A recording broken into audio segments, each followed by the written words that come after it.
जेहिदीना बेटी जनमाली अली धरती दरकी जाला हो।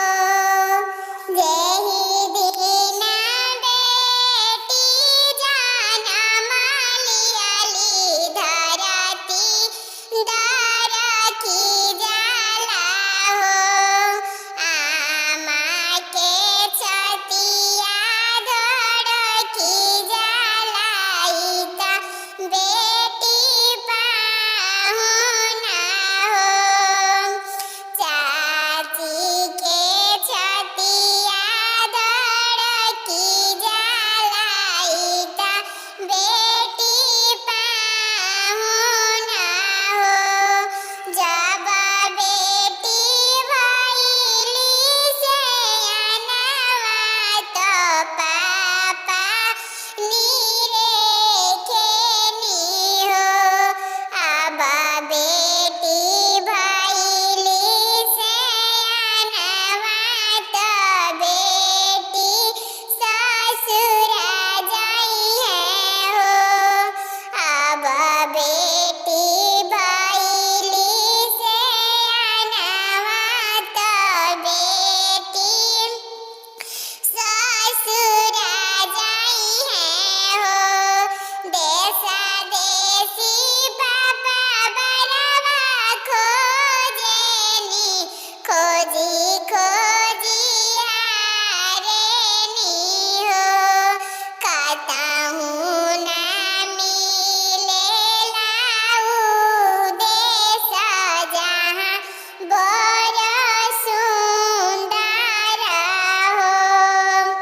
कतहूँ ना मिलेला ऊ देश जहाँ बड़ सुंदर हो। पापा के तरवा खियाई गइले आँख पाथराई गइले हो। कतहूँ ना मिलेला ऊ देश जहाँ बड़ सुंदर हो। चाचा जी के धोतिया धूमिला भइले कपड़ा बथित होला हो। कतहूँ ना मिलेला ऊ देश जहाँ बड़ सुंदर हो।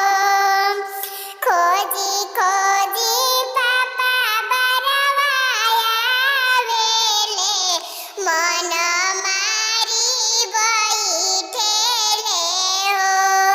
तू त बेटी दुजिया के चनवा सूरज नाही मिलेले हो। खोजी खोजी भैया बरवा आवेले मन मारी बैठेले हो। तू त बेटी बहिनी दुजिया के चनवा सूरज नाही मिलेले हो। तू त बेटी दुजिया के चनवा सूरज नाही